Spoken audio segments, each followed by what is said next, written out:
Hello po, good evening. So, I'm going to share a video po. Um, Live by faith and not by sight.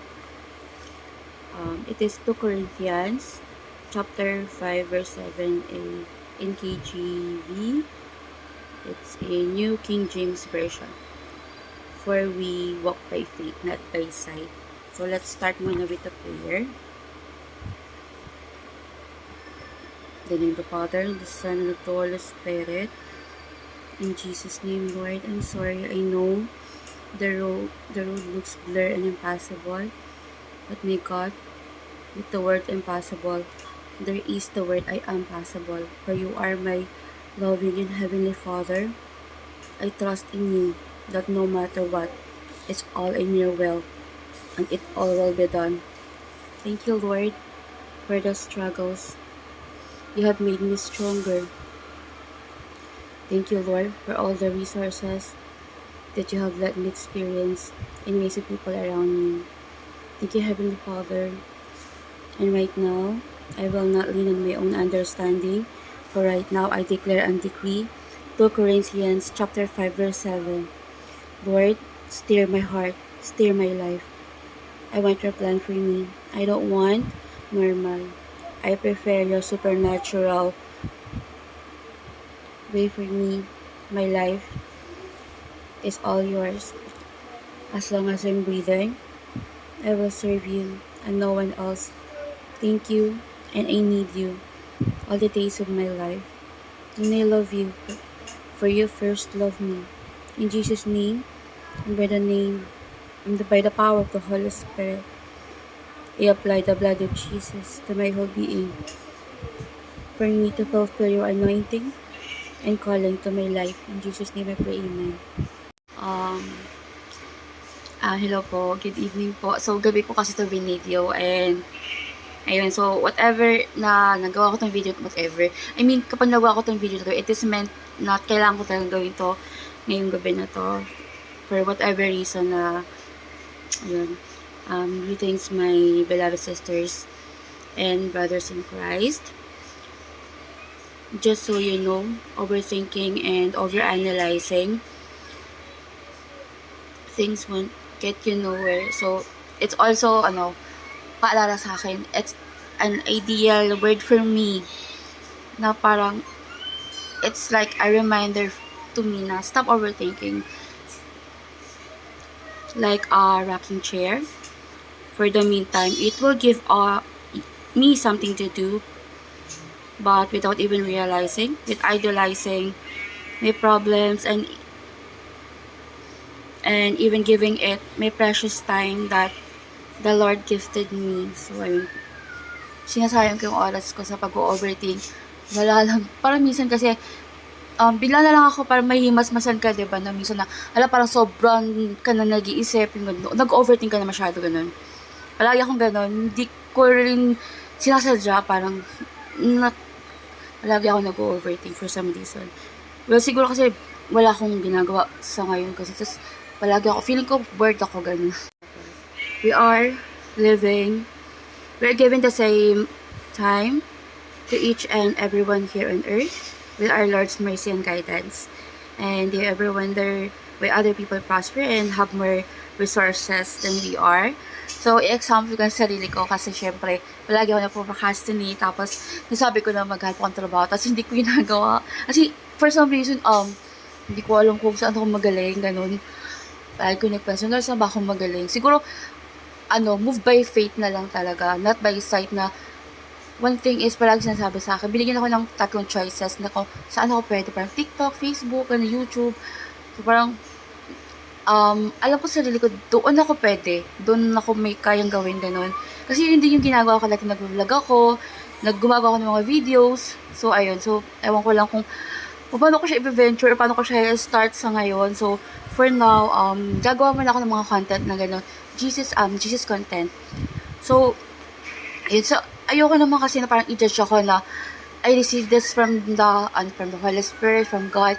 Sabihin ko na lang na, this is my takeaway from my devotion. Ganun.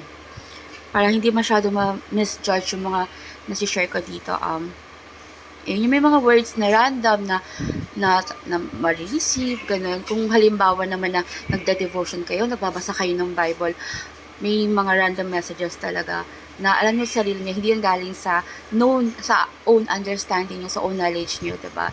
Siyempre, dyan si Holy Spirit, ginagay tayo na, bibigyan tayo ng mga words na for us talaga na kailangan din nating marinig at kailangan din nating matuto, lalo na kailangan ko matuto talaga na, pero kailangan ako talagang sobrang, ano bang tawag dito, yung sobrang kailangan, hindi ako nang gumalaw kasi, so parang anyways, tapos, rather than procrastination and worries that person that have more resources than us, they overcame life, challenges, yes, for sure that people had undergone what we have experienced, a very down moment that it seems like nothing and no one can solve. A surrendered and willing heart that after the downtime and hardships, give God the time to bestow to us a wisdom that is powerful and effective. Tapos, I'm going to share to you na John chapter 5 verse 8 to 9 is also a New King James Version. Jesus said to him, "Rise, take up your bed and walk." And immediately the man was made well, took up his bed and walked. And that day was the Sabbath.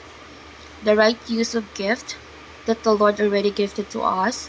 It's just a matter of time when we'll realize that whatever push that we have inside of us, that is God putting that dream, that vision, another reason to still go on with life, that we are going through that, although we ourselves already given up, God loves us so much to leave us in dump, for remember that God will leave the righteous 99 and well sheep for that unwell and sick sheep. No matter what, God will never give up on us. So for me, yung word na to para sa akin talaga, for di naman ako unwell or what, siguro konting I don't know kung anong klaseng push for me to really move on to something, or maybe I am already doing something na alam ko na sa sarili ko na kaya kong gawin, like the social media talaga, sana ganun, with love and by love He operates with grace and mercy, for He will never forsake and leave us no matter what. God missed us so much to again come back in His arms like a prodigal son. We are never forgone to His grace and mercy, for God is an embodiment of love. For no matter how hopeless and dark our road ahead, if it looks destructive and in chaos on how we see it, use God's eyes, live by faith, not by sight. Our God, our Creator, and He made all things new in its time. And I kid you not, all of it have its own purpose, no matter how small it is, no matter how useless and unusable it looks in our eyes. That person is valuable in the eyes of our Lord, our Creator, for all the things that He has made are all good, for our God never makes mistakes. You are loved, and your life have a purpose. Cheer up, for our powerful and holy and sovereign Lord have never forgotten us, no matter what. God already paved the way for us to walk on, live by faith and not by sight. God made you and prepared everything for you. You are valuable and needed. Keep on going. For as long as we are breathing, God still has and have purpose in our lives. If it looks impossible, the road seems so dark and impossible to move, but remember, our God walks on water. He is our Almighty God, miracle maker, promise keeper. Once again, live by faith and not by sight. Although kasi sa akin ngayon, I'm always reminded na, Lord, parang, I think I'm not, parang, I'm not good to share your word, parang, in my life, diba? Parang si Jesus, ginudge siya kasi kilala siya ng mga tao around him na, diba, siya nga yung Messiah, siya yung, the Son of God, diba? Tapos, ginudge siya kasi nung mag-preach siya sa sarili niyang bayan, diba? Ginudge siya na, diba siya yung carpenter son, yung mga ganun mga bagay. Kung kilala mo kasi yung nag-share, hindi mo may iwasan talaga makapagsalita kasi tao lang din tayo, diba? May masasabi talaga tayo sa hindi ba natin sinasadya sa isip natin, diba? At may masasabi talaga tayo kahit hindi naman tayo ganung klaseng tao. Yung mga bagay na biglang na natin nasasabi, diba? Ayun, tapos so parang yung reason nun na kahit ano man yung standing ng tao na yun, na kung gaano man kakilala yung tao na yun, na pag pinagpipreach ka sa ni Lord God, anyone that God called, he doesn't call yung qualify talaga for that to preach His word talaga yung unqualified talaga. That's how God shows His power talaga, na kahit yung tao na to parang walang kakayahan in any way, but she or he is not preaching about himself naman, sa sarili niya or herself naman, it's about God. Yun talaga yung nare-remind sa akin na, anak, hindi ka naman nagpipreach or nagkikwento ng tungkol sa'yo. You're spreading my words. So parang, inaisip ko nga, sabi ko, Lord, kahit itong video na to, kailangan ko to para sa sarili ko. Kahit sa sarili ko na lang to, na hindi ko siya ipopost para sa sarili ko, na kailangan ko makalilig ng word talaga na makakapag-uplift sa akin. Alam ko palagi ko ina-ask yung magkaka-uplift. Kasi araw-araw tayo may battle na, di ba, parang kailangan din ng guidance talaga.